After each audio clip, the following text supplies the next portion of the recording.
Bem, amigos, estamos de volta ao programa de Direito e Cidadania, hoje recebendo o Dr. Marcos Alonso Garcia, médico oftalmologista, um médico que faz muitas operações de miopia, estigmatismo, participa em conjunto com operações de catarata, porque alguns procedimentos mais graves, o médico tem que ter realmente algum parceiro, um outro médico, para poder até, numa emergência, o médico também passa mal, né, Marcos? O médico também tem problema de saúde, tem dor de barriga. Piloto e copiloto, avião. Né? Eu outro dia falando com a minha mulher sobre isso, né? A gente acha que as pessoas, assim, de maior envergadura, um político e tal, o cara não vai no banheiro, o cara não passa mal, parece que é um ser de outro planeta, mas não é verdade, né? Exatamente, são seres humanos factíveis, né? De doença, de passar mal.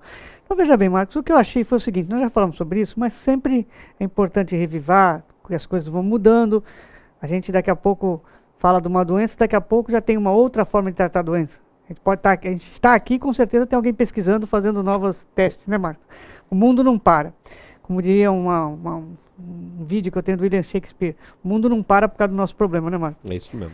Marcos, tem a cirurgia exclusiva, baseada em exame tridimensional. Como seria essa cirurgia? Por que a cirurgia exclusiva? Por que você chama isso? A gente nem usa muito esse termo, é mais o termo da customização. Quer dizer, até um tempo atrás, quando o paciente era, por exemplo, operado de miopia, o programa, que é um programa feito à base de um software, se você tinha 3 graus de miopia e eu tinha 3 graus de miopia, o programa fazia uma cirurgia idêntica para nós dois. A tendência com o passar do tempo é customizar, é fazer aquele procedimento exclusivo para aquele paciente.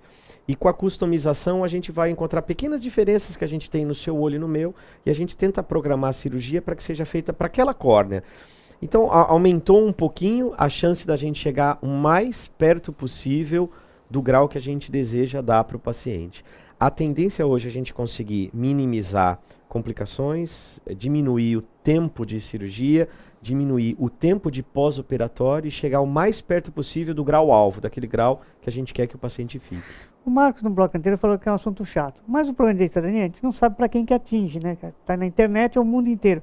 Então serve para estudantes de medicina, serve para pessoas que às vezes querem entrar na medicina, pessoas que querem entender a doença, pessoas que precisam saber do detalhe da doença. Então essa é a questão, a gente tem que falar às vezes de uma forma mais técnica, né, Marcos? Porque às vezes você é obrigado a falar com o paciente, né? Ele tem o direito de saber às vezes, né? Como você já falou um tempo atrás sobre o excimer laser, que é um aparelho utilizado para fazer a operação, você tanto opera miopia. Ele continua em uso ainda? Continua, quer dizer, o excimer entra na segunda década cada vez mais ativo, o excimer foi ficando mais eficiente. Quer dizer, a gente usa o excimer, que é um laser que vai ablar, destruir tecido, como se a gente estivesse esculpindo a córnea do paciente. E quanto mais moderno o excimer ficou, maior a precisão, menor o tempo da cirurgia, e a gente consome agora menos tecido para fazer a cirurgia. Como você consome menos tecido, é possível operar graus um pouco maiores. Que é difícil, porque a maioria dos pacientes pergunta qual o máximo de grau que eu posso operar. E não existe um máximo fixo. A gente tem que pegar a córnea do paciente e ver o quanto eu posso operar nessa córnea. Toda vez que a gente opera, a gente muda o desenho da córnea. A gente acaba deixando a córnea mais fina e, no caso dos míopes, mais plana. E a gente tem um limite. A gente pode deixar a córnea até uma determinada profundidade e até uma determinada curva. Com os excimer lasers mais novos, a gente consegue, tirando menos tecido, acaba podendo reverter para o paciente uma cirurgia com grau maior. Outra coisa também, Marcos, eu vou falar, eu sei que a gente não gosta, até a própria TV educativa não gosta, mas está na internet. O preço de operação hoje não é como antigamente, né, de quando a gente operou 10 anos atrás. Não quer dizer que a operação, ficando mais barata, a qualidade caiu. É que como a tecnologia foi avançando, Marcos, com mais equipamentos, você consegue, num curto espaço de tempo, operar mais pessoas. É isso mesmo, né, Marcos? Não é quer dizer, eu estou pagando mais barato, a operação não presta. Não é isso, né, hoje? É curioso porque, assim, num primeiro momento que chega uma tecnologia nova, encarece o procedimento, o que é normal.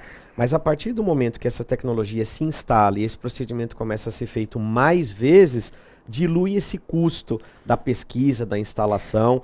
E a gente ainda é vulnerável ao câmbio, né? Esses últimos meses que a gente assistiu uma flutuação do dólar, a gente já fica preocupado porque mais cedo ou mais tarde... Porque a lente também aumenta tudo, não? Lente, o laser, todos esses aparelhos caríssimos têm contratos de manutenção mensais e até a ração de animal aumenta, né? Que é muita coisa. Tudo, né? Então isso preocupa, porque num determinado momento isso ia acabar sendo repassado. Mas ainda dá para operar, né, Marcos? Ainda dá. Graças a Deus, quer dizer, enquanto se mantém nesse envelope é possível trabalhar. Eu vou dar um exemplo que o Marcos falou em São Paulo, porque às vezes ele prefere operar em São Paulo, porque lá na época, vou dar uns números, né?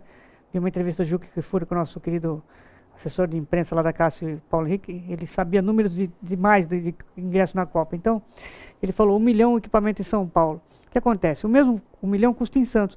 Só que em São Paulo, como ele opera mais pessoas, aquele custo que efetivamente ele teria que repassar para o paciente, ele é diluído. É assim, né, Marco? Tem um americano que brincava quando ele vinha para o Brasil estudar as regiões onde poderiam implantar lasers, que dependendo da região era como ter um jumbo para fazer uma ponte aérea.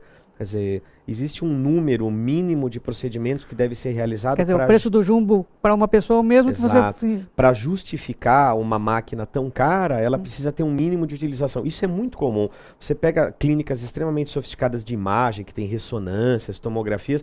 É comum você ligar e marcar um exame para meia-noite. Porque a clínica não para. Para justificar uma máquina de milhões de dólares, ela tem que fazer exame 10 horas. Ela foi projetada para isso, né, Marco? Ela foi projetada para ser usada em escala, né? Usar ela muito pouco significa que o custo fica maior. E a gente ainda corre assim, o investimento é tão grande e a evolução é tão rápida que não é incomum o hospital adquirir um aparelho caríssimo e daqui 1 ou 2 anos não ser mais. Perfeito.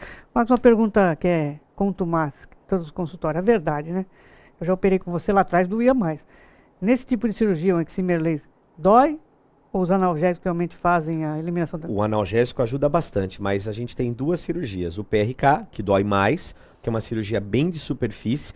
Ela é uma cirurgia que ela pode ser feita para qualquer córnea. Mas é uma dor insuportável ou uma dor suportável? Não é uma dor suportável, mas a gente precisa do recurso do analgésico. O LASIK dói muito menos. E o LASIK, quando a gente faz aquele corte, ele é feito com uma lâmina e ele está sendo substituído por uma técnica que corre em paralelo com a lâmina, que é o Phantom, que é um outro laser, para fazer um corte com laser, abre a tampa e usa o excimer para poder tratar o grau. Quer dizer, 2 lasers para poder fazer um LASIK. Aí, assim, novamente, o custo sobe. Perfeito. Porque você usa uma segunda máquina. Marcos, vamos fazer um rápido intervalo? Vamos lá. Então, você é direito à cidadania, precisamos fazer um rápido intervalo, mas não saia daí, voltamos já.